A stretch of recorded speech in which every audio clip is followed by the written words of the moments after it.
So hello guys, welcome back to India's best YouTube channel for IIT JEE chemistry advanced. तो अब हम discuss करने जा रहे हैं the questions of paper 1 JEE advance 2022।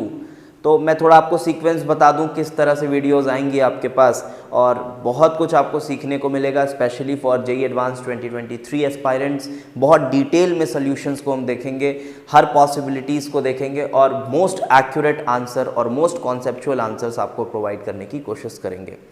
तो किस सीक्वेंस में आपको वीडियोस मिलेंगी पहले मैं वो बता दे रहा हूँ। हम जैसे ऑर्गेनिक केमिस्ट्री, फिजिकल और इनऑर्गेनिक तीनों को थोड़ा अलग अलग करके वीडियोस बना के आपके लिए लाएंगे, ठीक है।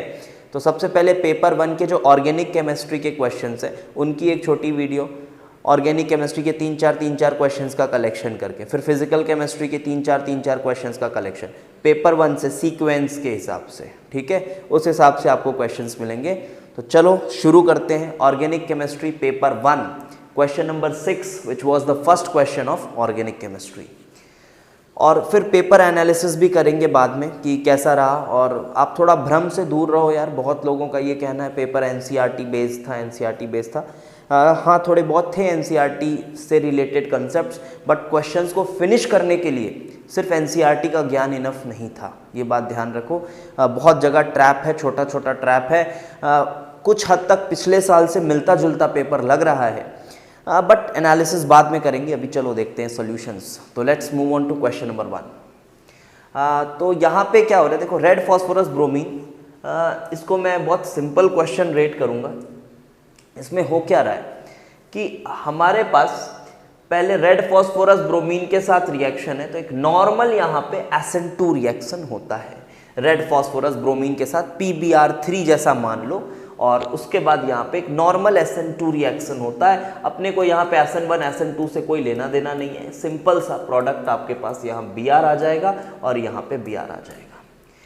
On estimation of bromine 1 gram of R using carious method. अब यहाँ पे एक कंफ्यूजन आ सकता है। क्या कंफ्यूजन आ सकता है कि जब केरियस मेथड क्या था, केरियस मेथड में आप अपने ऑर्गेनिक कंपाउंड को लेते हो, उसको हीट करते हो बहुत ज़्यादा कंसंट्रेटेड नाइट्रिक के साथ, कंसंट्रेटेड नाइट्रिक के साथ आप एकदम इंटेंस कंडीशंस में उनको हीट करते हो, और हीट करने के बाद क्या होता है, हीट करने के बाद जो कार्बन है, जो हाइड्रोजन है, वो सब ऑक्सीडाइज हो जाते हैं कार्बन डाइऑक्साइड और वाटर वेपर्स में, और जो हैलोजेंस हैं वो आपको हैलाइड आयंस के फॉर्म में मिल जाते हैं। फिर आप उसमें सिल्वर नाइट्रेट डाल देते हो तो AgBr का प्रेसिपिटेट आ जाता है, और इससे हम एस्टिमेट करते थे कि ब्रोमीन जो है उसका परसेंटेज कितना है ना, परसेंटेज कितना है आपके ऑर्गेनिक सैंपल में। अब यहाँ पे एक कंफ्यूजन आ सकता है बच्चों को, यहाँ पे ये डाउट क्रिएट हो सकता है कि ये वाला Br फिनाइल के साथ डायरेक्ट लगा हुआ है, तो क्या ये Br भी निकल जाएगा। अब आप सोचो, अब नॉर्मल आप सिल्वर नाइट्रेट अगर डाल रहे होते तो ये Br नहीं निकलता, तब तो सिर्फ ये वाला Br हटता और यहाँ पे कार्बोकेटायन बन के AgBr का PPT आता जब आप नॉर्मल सिल्वर नाइट्रेट डाल रहे होते हो। बट केरियस मेथड ऐसा नहीं है, उसमें पहले विग्रस हीट किया जाता है विद कंसंट्रेटेड नाइट्रिक एसिड, और उसके बाद पूरे कार्बन हाइड्रोजन सब ऑक्सीडाइज होकर ये पूरा तहस नहस हो जाएगा ये मॉलिक्यूल, और जो ब्रोमीन के एटम्स हैं वो आपको आयनिक फॉर्म्स में निकल के मिल जाएंगे, ब्रोमाइड आयंस के फॉर्म में, और उसके बाद they will surely give the PPT of AgBr। तो अगर मैं कहूं कि मेरे पास इसका 1 मोल है इस ऑर्गेनिक सैंपल का, और जब मैंने इसको केरियस टेस्ट के साथ पास कराया और उसके बाद मैंने देखा तो मुझे AgBr के कितने मोल्स मिलेंगे, ऑब्वियसली 2 मोल्स मिलेंगे मुझे AgBr के, अगर इसका 1 मोल है तो। अब आता है गंदा सा कैलकुलेशन वाला पार्ट, पता नहीं क्यों बट हर ऑर्गेनिक के क्वेश्चन में कैलकुलेशन डाला है पेपर 1 में। बच्चों को थोड़ा समय ज़रूर लग गया होगा इसकी वजह से, बहुत कैलकुलेशन डाला है which I don't think is a good part, but ठीक है जो है तो है, देखो करते हैं। 1 ग्राम ऑफ दिस, तो अब इसका पहले आपको मोलर मास निकालना होगा। तो मोलर मास निकालने के लिए 1 2 3 4 5 6 7 carbon atoms are there, 7 carbon atoms, hydrogen 1 2, कुछ गलती ना हो इसलिए मैं आराम से कर रहा हूँ, 1 2 3 4 5 6 hydrogen atoms are there, and bromine जो है वो शायद 2 है, हाँ ब्रोमीन 2 है। तो अगर हम इसको कैलकुलेट करें तो this is C7, 12 into 7 which is 84 plus 6 plus bromine 80 दिया हुआ है 160, 90 + 160, ठीक है, ये तो अच्छा मॉलिक्यूलर मास दिख रहा है, 250 के आसपास क्या ये 250 है। तो अब इसका 1 ग्राम हमने लिया था तो कितने मोल लिए थे, 1/250, 1/250 हमने इसके मोल्स लिए थे, एंड 1/250 इसके मोल्स लिए तो AgBr कितने मोल्स मिला, 2 मोल्स मिल रहा है, 1 से 2 मोल मिल रहा है, तो अगर इतने मोल की बात करी जाए तो AgBr मिलेगा 2/250 विच इज 1/125 मोल्स। ये कुछ इस तरह से मिलेगा 1/125 मोल्स। एंड उसके बाद फिर आपको क्या चाहिए, अमाउंट ऑफ AgBr ग्राम में। करो यार कैलकुलेशन करो, AgBr का जो मास है वो है 108 + 80 विच इज 188। अब निकाल लो, अब आंसर रिपोर्ट करना है, 188/125, ये ग्राम्स में आंसर हो जाएगा। तो ये कितना आ रहा है, कुछ 1.5 के आसपास। एक सेकंड में चेक कर लेता हूँ, मैंने कैलकुलेट इसको किया हुआ था, तो हाँ 1.504 के आसपास कुछ आ रहा है, ऑन कैलकुलेटर मैंने किया हुआ है, 1.504 के आसपास ही आ रहा है, ठीक है। तो 1.504, बट सिंस अब यहाँ पे रिपोर्टिंग का भी ध्यान रखना है, शायद up to 2 decimal places report करने बोला हुआ है, तो आप आंसर जब रिपोर्ट कर रहे होगे तो भी ध्यान रखना है। 23 वाले बच्चों देख लो, ये रिपोर्टिंग वगैरह को भी बहुत अच्छे से ध्यान में रखना, 1.504 ना करके you have to report it as 1.50, ये आपका रिपोर्टेड आंसर होना चाहिए फाइनल। तो ये था हमारा क्वेश्चन नंबर 6। चलो अब बात करते हैं क्वेश्चन नंबर 7 की। तो देखो क्वेश्चन नंबर 7 में क्या है, इसमें ये भी आपको मैं बोल सकता हूँ थोड़ा सा NCERT से इंस्पायर्ड है ये क्वेश्चन, बट इसका सही और एक्चुअल आंसर देखते हैं। एक बात बताओ, आपने NCERT में फिनॉल का नाइट्रेशन पढ़ा है ना। सबसे पहले तो देखो ये फिनॉल बन रहा है, इसमें कोई शक नहीं है। आपके पास क्लोरोबेंजीन है और क्लोरोबेंजीन का आपने NaOH के साथ ट्रीटमेंट किया है, SNAR मैकेनिज्म से जाता है ये रिएक्शन। अगर आपको याद होगा, कार्ब एनायन इंटरमीडिएट बनता है, addition followed by elimination of chloride ion, वो निकल जाता है, और SNAR मैकेनिज्म से शुरुआत में तो फिनॉक्साइड बनेगा कुछ इस तरह से, मैं बता दे रहा हूँ। शुरू में यहाँ पे आपके पास Cl है, फिर वो addition followed by elimination of chloride के साथ आपको मिलेगा यहाँ पे शुरू में फिनॉक्साइड, और फिनॉक्साइड के बाद आपको बोला जा रहा है कि कंसंट्रेटेड सल्फ्यूरिक एसिड के साथ ट्रीट कर दिया गया इसको। ठीक है, मान लेता हूँ फिनॉल बन गया होगा, जैसे कंसंट्रेटेड सल्फ्यूरिक एसिड डाला हमने, ये देखा कि ये फिनॉल जैसा बन गया होगा, यस, तो ये फिनॉल बन गया होगा। अब यहाँ पे एक पॉज लेता हूँ और आपसे एक बात करता हूँ मैं, मुझे ये बताओ फिनॉल की नाइट्रेशन हमने पढ़ी है ना। फिनॉल के नाइट्रेशन में क्या पढ़ते हैं हम, कि फिनॉल का नाइट्रेशन अगर होता है डाइल्यूट HNO3 के साथ, तो डाइल्यूट HNO3 जो है वो फ्री NO2+ आयंस नहीं देता, इसलिए आपको मोनो सब्स्टिट्यूटेड प्रोडक्ट्स मिलते हैं। ऑर्थो से अटैक, पैरा से अटैक, आपको मोनो सब्स्टिट्यूटेड प्रोडक्ट्स मिलते हैं। और आपके पास प्रोडक्ट आता है कुछ इस तरह से, कब, जब हम डाइल्यूट HNO3 की बात कर रहे हो। डाइल्यूट HNO3, अभी मैं नाइट्रेशन की बात कर रहा हूं, सल्फोनेशन पे आ रहा हूं मैं अभी। इस क्वेश्चन को पॉज किया हुआ, इधर देखो अभी पहले, तो आपको याद होगा आपको कुछ ऐसा और ऐसा मिलता है, याद है, ये समथिंग लाइक दिस। उसके बाद एक और रिएक्शन आपने पढ़ा होगा कि यदि फिनॉल को डायरेक्टली कंसंट्रेटेड नाइट्रिक एसिड के साथ ट्रीट किया जाए तो यू गेट व्हाट, NCERT में लिखा हुआ ऐसा है कि आपको पिक्रिक एसिड मिलता है, something like this, NO2, but नीचे एक और लाइन आपको वहां पे मिलेगी लिखी हुई कि इसका जो ईल्ड होता है ये बहुत पुअर ईल्ड होता है।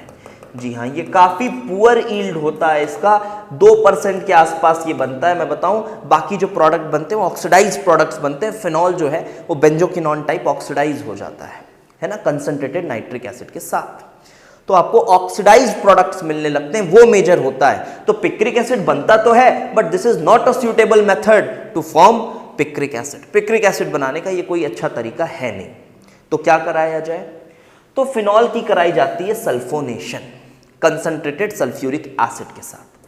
अब सुनना, मेरी बात को समझना, फिनॉल की करानी है सल्फोनेशन, बिल्कुल ध्यान से समझना चीज़ों को, इतना डिटेल में बताएंगे कि आपको बिल्कुल अच्छे से समझ में आएंगी चीज़ें। जब फिनॉल की हम करते हैं कंसंट्रेटेड सल्फ्यूरिक एसिड के साथ ट्रीटमेंट, इसमें बहुत सारी पॉसिबिलिटी हो सकती है। इस क्वेश्चन में बहुत अच्छे से मेंशन नहीं है, बट ठीक है, फीलिंग से समझ में आ जाता है क्या करना है, और उससे आंसर में कोई फर्क नहीं पड़ेगा। अब देखो, कंसंट्रेटेड सल्फ्यूरिक एसिड के साथ जब आप सल्फोनेशन कराते हो तो 2-3 चीज़ें हो सकती हैं। अगर आप मोनोसल्फोनेशन करा रहे हो, अगर आप मोनोसल्फोनेशन करा रहे हो, अगर आप मोनोसल्फोनेशन करा रहे हो तो आपको जो प्रोडक्ट मिलता है ना वो कुछ इस तरह से मिलता है, ये SO3H या फिर अब दोनों भी टेम्परेचर कंडीशंस में डिपेंड करते हैं, ध्यान से याद रखना दोनों चीजें। मैं फिर से बोल रहा हूं ये वीडियोस ज्यादा सूटेबल हैं फॉर 2023 एस्पायरेंट। अगर आपको आंसर की चेक करना है सिर्फ तो आप कहीं और भी देख सकते हैं, वहां आपको आपके लिए वो ज्यादा बेनिफिशियल होगा। यहाँ थोड़ा मैं इसके थ्रू आपको कंसेप्ट सिखाना और पढ़ाना चाहता हूँ और ये 23 वाले बच्चों के लिए ज्यादा फ्रूटफुल रहेगा। तो ये देखो ये सल्फोनेशन होता है और ये वाला जो प्रोडक्ट है जब आप ऑर्थो पे लगाते हो तो यहाँ पे H बॉन्डिंग से ये स्टेबलाइज्ड रहता है और ये काइनेटिकली कंट्रोल्ड प्रोडक्ट हम बोल देते थे इसको, क्योंकि ये रूम टेम्परेचर में ये बनना प्रेफर होगा, रूम टेम्परेचर पे ये बनना प्रेफर होता था। तो अगर अपन 25 डिग्री के आसपास इस रिएक्शन को कराते हैं, 25 डिग्री सेल्सियस के आसपास इस रिएक्शन को कराते हैं तो we might get this. But यदि इसी को हाई टेम्परेचर पे कराते हैं, 100 डिग्री सेल्सियस के आसपास अगर फिनॉल का सल्फोनेशन होता है तब आपको जाके पैरा सब्स्टिट्यूटेड प्रोडक्ट मिलता है, अगर आप मोनोसल्फोनेशन की बात कर रहे हो। अच्छा, तो यहां पे क्या होगा? अब यहां तो देखो कुछ ढंग से लिखा हुआ नहीं है, सिर्फ concentrated sulphuric acid and then nitric acid.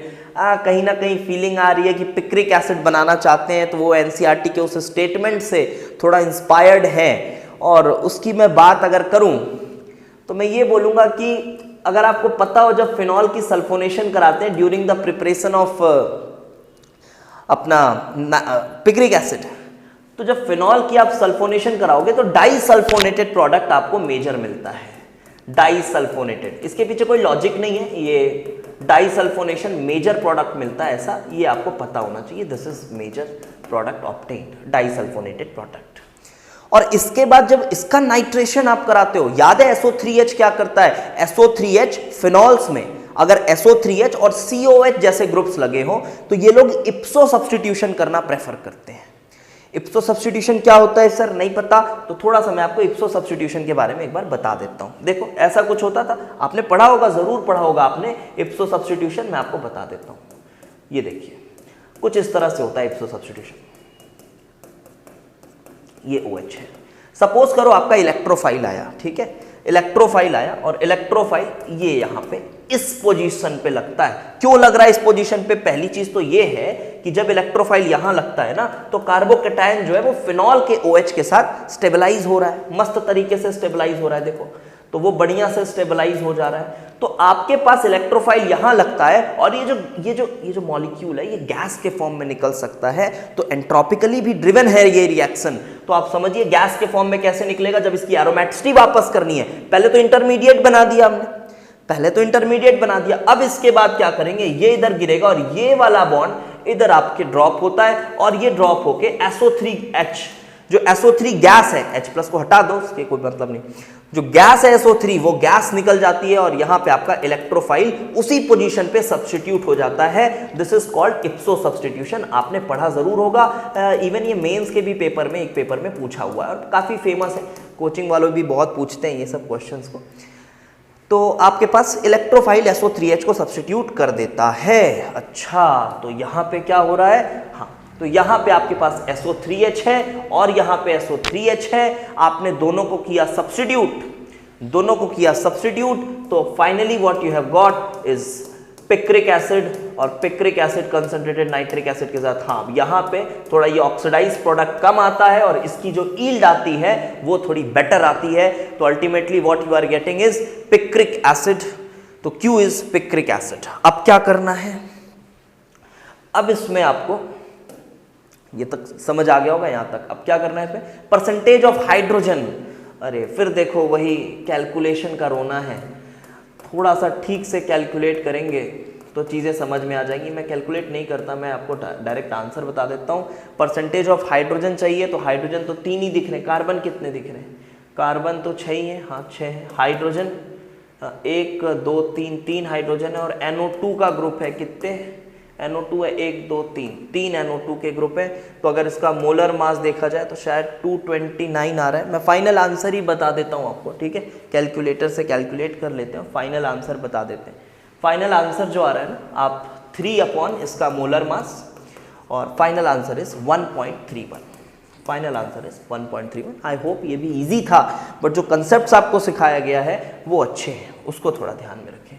So final answer इसका अपन रिपोर्ट जो करेंगे वो करेंगे 1.31, शायद 229 आता है इसका मोलर मास, आप चेक कर लेना, ठीक है। तो चलो अब आगे बढ़ते हैं टू क्वेश्चन नंबर 8, वो भी एक ऑर्गेनिक का क्वेश्चन है। चलो देखते हैं क्वेश्चन नंबर 8 को। अब ये रिएक्शंस बहुत सिंपल हैं, इसमें ज़्यादा कुछ बताने का नहीं है, ये भी कैलकुलेटिव है, इसको भी मैं इजी रेट करूँगा, इसमें भी कोई गलती के चांसेस नहीं है। एक छोटा सा गलती का चांस है यहाँ पे, वो भी मैं आपको एक्सप्लेन करता हूँ। सबसे पहले तो आपने इससे ए बनाया रेड हॉट ट्यूब, कोई बड़ी बात नहीं, बेंजीन बनेगा। बेंजीन के बाद आप यहाँ पे फ्रिडल क्राफ्ट करा रहे हो। एक चीज़ ध्यान रखना, फ्रिडल क्राफ्ट करा रहे हो, कैटायन बनता है और कैटायन रीअरेंज करता है, और ये फिर आपका आइसोप्रोपाइल टाइप कैटायन बनेगा, और वो कैटायन बी में आके लगेगा, ठीक है। ये बहुत ईजी चीज़ है, इसलिए नॉर्मली आइसोप्रोपाइल। और ये क्यूमीन है, क्यूमीन का एकदम स्टैंडर्ड एनसीईआरटी का रिएक्शन है ये मैं कहूँगा यहाँ तक का जो सीक्वेंस है ये बिल्कुल मेंस, क्या बोलूँ मैं, नीट या बोर्ड लेवल का सीक्वेंस है, इतना आसान है यहाँ तक, ठीक है। बट कोई बात नहीं, जो भी है करना वही हमको। तो सी इज़ फिनॉल, सी फिनॉल का प्रिपरेशन है। आप याद करो, इसका मैकेनिज्म भी आप अच्छे से पढ़ेंगे, ठीक है, इसका मैकेनिज्म भी अच्छे से पढ़ेंगे। रीअरेंजमेंट रिएक्शन है ना, पहले हाइड्रोपरऑक्साइड बनता है, उसके बाद रीअरेंजमेंट होती है, और रीअरेंज होके फाइनली फिनॉल बनता है और एसीटोन निकलता है। इसका मैकेनिज्म आप अपनी कॉपी से ठीक से एक बार रिवाइज ज़रूर कर लेना, ऑल्दो इजी है वो, ठीक है।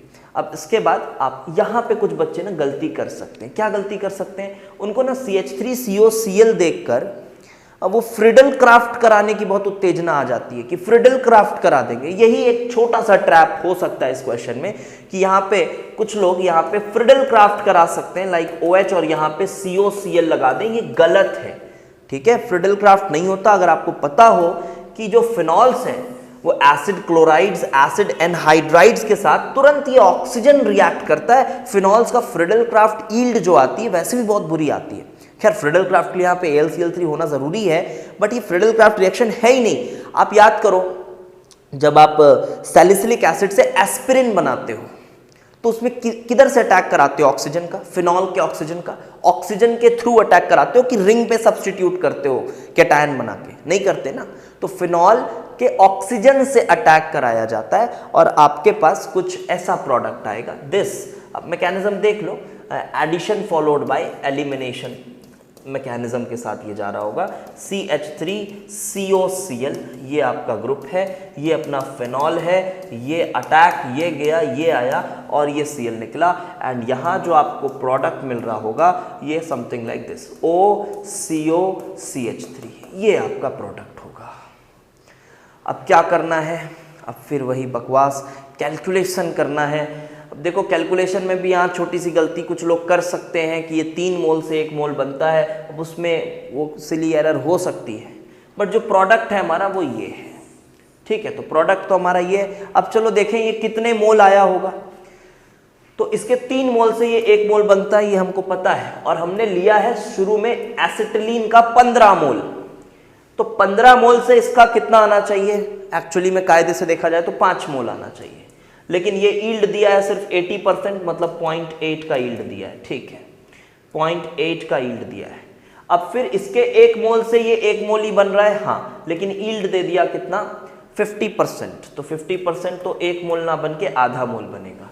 फिर इसके 1 से 1 बन रहा है, हाँ 1 से 1 ही बनता है। 2 फिनॉल के 2 रिंग, ये बी के 2 यूनिट्स तो इन्वॉल्व थोड़े न होते हैं, एक ही यूनिट इन्वॉल्व होता है और 1 मोल से 1 मोल बनता है। बट अगेन ये 50% का ईल्ड आ रहा है, तो फिर से ये 50% का ईल्ड आ गया, और फिर यहाँ से यहाँ तक 100% का ईल्ड आ रहा है, तो we will multiply it with 1 just for formality. और यहाँ पे अगर देखा जाए तो ये कैंसिल हो रहा है, ये कुछ 0.2 बनेगा, 0.2 × 5 मतलब 1 मोल। अच्छा 1 मोल आ गया, 1 मोल मतलब इसका 1 मोल फॉर्म होगा। पूछना क्या चाह रहा था?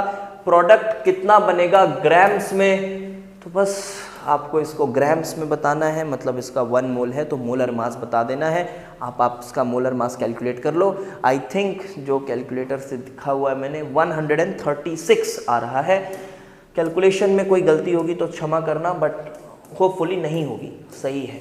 136 इज द आंसर, जो इस मॉलिक्यूल का मोलर मास है।